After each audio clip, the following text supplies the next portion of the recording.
Welcome, everyone.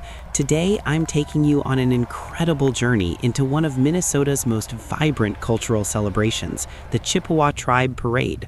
Whether you call them Chippewa or Ojibwe, this indigenous community has preserved their rich heritage for centuries, and today, we're witnessing it come alive on the streets of Minnesota. In this video, I'll walk you through everything, from the stunning traditional regalia you're seeing to the deep cultural significance behind every dance, drum beat, and cymbal. By the end of this video, you'll understand why this isn't just a parade, it's a living testament to resilience, culture, and community. So let's dive in. First, let's talk about who the Chippewa people actually are. The Chippewa, also known as the Ojibwe or Anishinaabe, are one of the largest Native American tribes in North America. Their ancestral lands span across the Great Lakes region, including Minnesota, Wisconsin, Michigan, and parts of Canada. The name Chippewa actually comes from the English pronunciation of Ojibwe, which means puckered up, referring to the distinctive style of their moccasins. But the people call themselves Anishinaabe, which beautifully translates to the original people, or the good humans.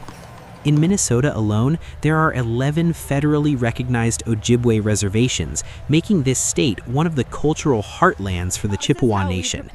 These communities have maintained their language, traditions, and spiritual practices despite centuries of challenges. The Chippewa were historically known as skilled hunters, fishers, and gatherers. They harvested wild rice, which they call manumin, from the lakes and rivers. This sacred grain holds deep spiritual significance. They also practiced birch bark canoe building, a craft so refined that their canoes were sought after by fur traders and explorers. What you're witnessing today in this parade isn't just a celebration, it's a powerful statement of cultural survival and pride. Now, let's talk about what you're seeing on the screen, these absolutely stunning outfits. It's important to note that Native Americans don't call these costumes, they're called regalia, and each piece carries profound meaning. Look closely at those intricate beadwork designs. Every pattern, every color tells a story. The geometric patterns you see often represent elements of nature, the four directions, the seasons, water, earth, and sky. Chippewa beadwork is world-renowned, and these skills are passed down through generations, from grandmother to granddaughter, from elder to youth. Those feathers you see, they're not just decorative. In many Native American cultures, eagle feathers are sacred, earned through acts of bravery, wisdom, or service to the community.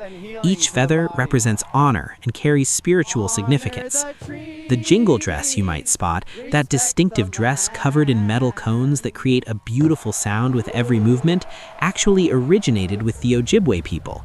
Legend says it came to a medicine man in a dream as a healing dress. Today, the jingle dress dance is performed at powwows across North America, and the sound it creates is believed to bring healing and positive energy. Notice the colors? Traditional Chippewa colors include deep reds, blues, yellows, and greens, colors derived from natural dyes made from plants, minerals, and berries found in their homeland. And those beautiful hide dresses and ribbon skirts worn by the women, they represent different clans and family lineages. The Chippewa have a clan system: bear, crane, loon, fish, and others. And these clans determine social responsibilities and spiritual connections within the community.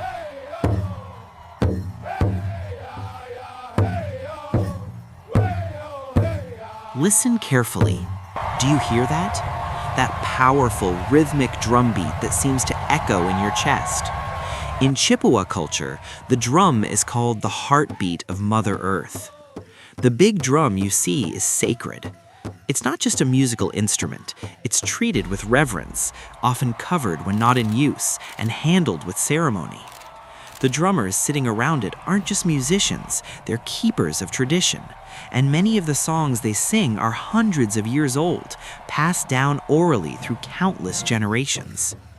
These songs serve different purposes. There are honor songs for veterans and respected elders. There are healing songs. There are social dance songs that everyone can participate in. And there are sacred songs that are only performed in specific ceremonies. What's remarkable is that many of these songs are in the Ojibwe language, Anishinaabe. Despite decades of forced assimilation and boarding schools that punished children for speaking their native tongue, the Chippewa people have fought to keep their language alive. Today, there are language revitalization programs in schools and communities, ensuring that future generations can sing these same songs. The singing style you hear, that high nasal quality, is distinctive to Plains and Great Lakes Indigenous music. It might sound unfamiliar if you're not used to it, but it's been the sound of these lands for thousands of years. Now let's talk about the dances you're witnessing. Each dance style has its own history and purpose. The traditional dance, you'll see dancers moving in a smooth, graceful manner, often with minimal footwork, focusing instead on upper body movement and the story they're telling through gesture and expression. The fancy dance, this is the showstopper, with its vibrant, colorful regalia featuring 2 large bustles of feathers. Fancy dancers perform athletic, spinning movements.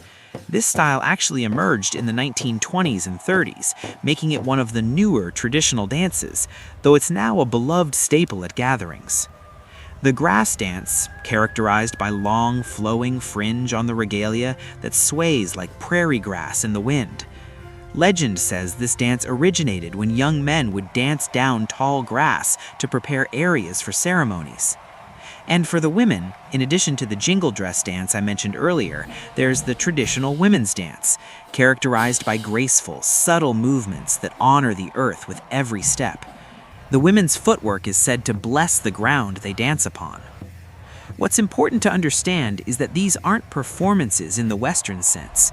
These are prayers in motion, stories being told, history being preserved. When a veteran dances carrying an eagle feather staff, he's honoring all who served. When a young person dances in regalia made by their grandmother, they're connecting past and future. Events like this Chippewa parade are incredibly important for several reasons. First, they're acts of cultural preservation. For decades, Native American ceremonial practices were actually illegal in the United States. The American Indian Religious Freedom Act wasn't passed until 1978, relatively recently in historical terms. So every public celebration like this is a reclamation of rights that were suppressed. Second, these events educate the broader community.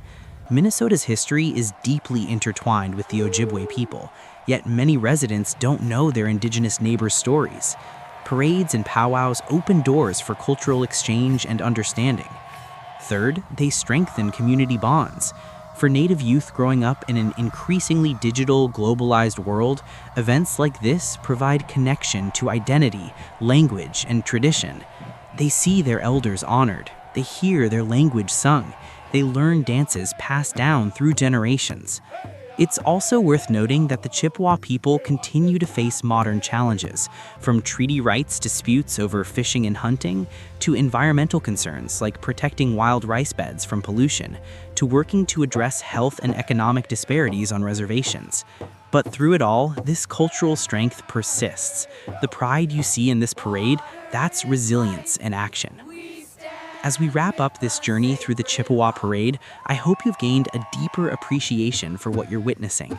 This isn't just a colorful spectacle, it's living history, it's cultural survival, it's community pride.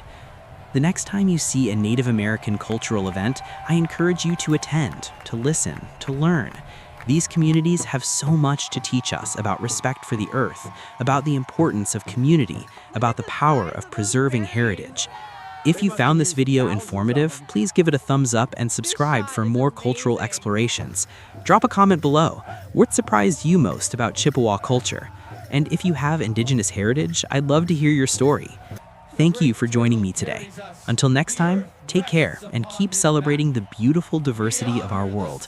Miigwech, that's thank you in Ojibwe.